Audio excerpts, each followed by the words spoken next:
நாம் நிம்மதியாக தூங்க வேண்டும் என்பதற்காக தங்கள் நிம்மதியை இழந்து, நாட்டின் அமைதிக்காக அமைதியில்லாத இடங்களில் பணிபுரிந்து, நமது குடும்பம் அமைதியாக இருக்க வேண்டும் என்பதற்காக தங்கள் குடும்பத்தை விட்டு வெகு தொலைவில் பணிபுரியும் நமது இராணுவ வீரர்கள் போரின் போதோ இல்லது பணியின் போதோ காயமடைந்து விட்டால், ஊனம் ஏற்பட்டு விட்டால் அதற்காக ஓய்வூதியம் வழங்கப்படுகிறது. ஊதியத்தின் மீதே வரியை விதித்திருக்கிறது நமது மத்திய அரசு.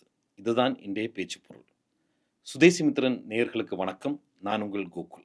எதற்கும் எல்லாவற்றிற்கும் வரியை போடும் நமது நிதியமைச்சர் நிர்மலா சீதாராமன் அவர்கள் பன்ஜாமில் கூட பன்னுக்கு தனியாகவும் ஜாமுக்கு தனியாகவும் வரியை விதிக்கும் நமது அரசு எல்லாவற்றிற்கும் மேலாக இன்று நமது இராணுவ வீரர்கள் அவர்கள் போரின் போது அல்லது அவர்கள் பணியின் இடையில் ஏதாவது ஒரு விபத்து ஏற்பட்டு அசம்பாவிதம் ஏற்பட்டு அவர்களுக்கு ஏதாவது ஒரு ஊனம் ஏற்பட்டால் அவர்களுக்கு ஓய்வூதியம் வழங்கப்படுகிறது.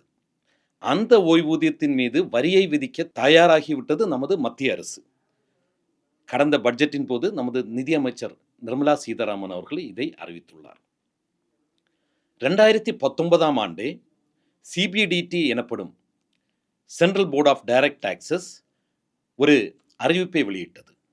அதாவது பணியின் போது காயம் ஏற்பட்டாலோ இல்லது போரின் போது ஏற்படும் காயங்கள் காரணமாக பணியில் தொடர்பவர்கள், அதாவது 2 வகையாக இவற்றை பிரிக்கலாம். இந்த காயம் அல்லது ஊனம் ஒரு போரின் போது இல்லது ஒரு விபத்தின் போது காயம் ஏற்பட்டு அவர்களால் இயங்க முடியவில்லை, வேலைக்கே வர முடியவில்லை என்ற ஒரு சூழ்நிலை இருக்கும்போது அவர்களை பணியில் இருந்து நீக்கி விடுவார்கள். இராணுவத்தில் இருந்து அவர்கள் இனிமேல் இராணுவத்தில் பணி செய்ய இயலாது, குறிப்பாக 2 கண்களையும் இழந்து விட்டார்கள் இல்லது 2 கால்களும் ஊனமாகி விட்டது. அப்படிப்பட்ட நேரங்களில் அவர்களுக்கு பணியில் வர முடியாது, 100% டிசபிலிட்டி என்ற காரணத்தை காட்டி அவர்கள் பணிக்கு வர தேவையில்லை என்று அவர்களுக்கு பென்ஷன் வழங்குகிறார்கள், ஓய்வூதியம் வழங்குகிறார்கள். அதன் மீது வரி விதிக்க தேவையில்லை. ஆனால் மீண்டும் பணி செய்வோர்கள், ஏதாவது சிறு காயங்களுடன் அல்லது ஒரு காலை இழந்து விட்டார், ஆனால் நிர்வாக பணிகள் செய்வதற்கு அவர் சரியான ஒரு ஆளாக இருக்கிறார், போருக்கு செல்ல வேண்டாம், ஆனால் நிர்வாக பணிகள் மட்டும் செய்தால் போதும் என்றுள்ளவர்கள் ஓய்வூதியம் பெற்ற பின் அவர்கள் வாங்கும் ஓய்வூதியத்தின் மீது வரி விதிக்கப்படும் என்று இப்போது அறிவிக்கப்பட்டுள்ளது. ஏற்கனவே 2019ஆவது ஆண்டு சிபிடிடி எனப்படும் central board of direct taxes ஒரு அறிவிப்பை வெளியிட்டது. அது என்னவென்றால், இந்த வரி பணியில் இருந்து பணி செய்துவிட்டு ஓய்வு பெற்றவர்களுக்கு இந்த வரி விதிக்கப்படும் என்று ஏற்கனவே அறிவிக்கப்பட்டது. ஆனால் இவர்கள் உச்ச நீதிமன்றத்திற்கு சென்று அதன் பிறகு பல வங்கிகளும் வரியை பிடிக்க தொடங்கிவிட்டார்கள், வருமான வரியை பிடிக்க தொடங்கிவிட்டார்கள். அதன் பின்னர் இந்த முன்னாள் இராணுவ வீரர்கள் உச்ச நீதிமன்றத்தை அணுகி எங்களுக்கு இதிலிருந்து விலக்கு வேண்டும் என்று கேட்டதற்கிணங்க உச்ச நீதிமன்றம் இந்த வரியை நீங்கள் வசூலிக்க முடியாது என்று தீர்ப்பு வழங்கியது. அதன் பின்னர் ஒரு 6 ஆண்டு காலமாக அமைதியாக இருந்த மத்திய அரசு இப்பொழுது சிபிடிடி மூலமாக அறிவிப்பை வெளியிடாமல் ஒரு சட்டமாக இதை இயற்றி கொண்டு வந்துள்ளார்கள். அதாவது நமது நாட்டிற்காக எல்லாவற்றையும் தியாகம் செய்துவிட்டு வலியால் துடிக்கும் இராணுவ வீரர்களுக்கு வரியை ஏற்படுத்தி சுமையை அதிகப்படுத்துகிறது மத்திய அரசு. இதன் மூலம் மத்திய அரசுக்கு கிடைப்பது என்னது தெரியுமா? வெறும் 800 கோடி.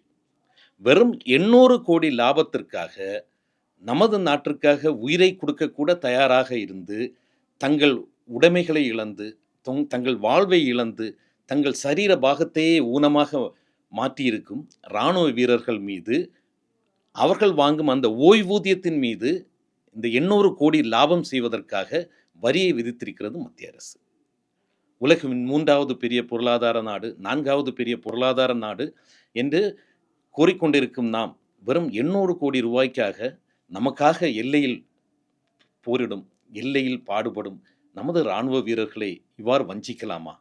போரில் மட்டுமில்லை, இயற்கை பேரிடர்கள் ஏற்படும் போது இல்லது உள்நாட்டு கலவரங்கள் ஏற்படும் போது நாம் அழைப்பது நமது இராணுவத்தை தான். நமது கப்பற்படையை எடுத்து பாருங்கள்.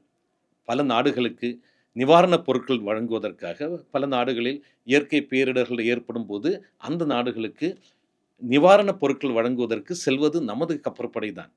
அந்த வீரர்களுக்கு ஒரு காயம் ஏற்பட்டால் அதனால் அவர்களால் தொடர்ந்து பணியில் தொடர முடியவில்லை என்றால் அவர்களுக்கு வழங்கப்படும் அந்த ஓய்வூதியத்தை கூட நீங்கள் வரி சுமத்துகிறீர்கள். இந்திய ராணுவ வீரர்கள் மீது இல்லது முன்னாள் ராணுவ வீரர்கள் மீது இது முதல் முறை அல்ல மோடி அரசு இவ்வாறு செய்வது.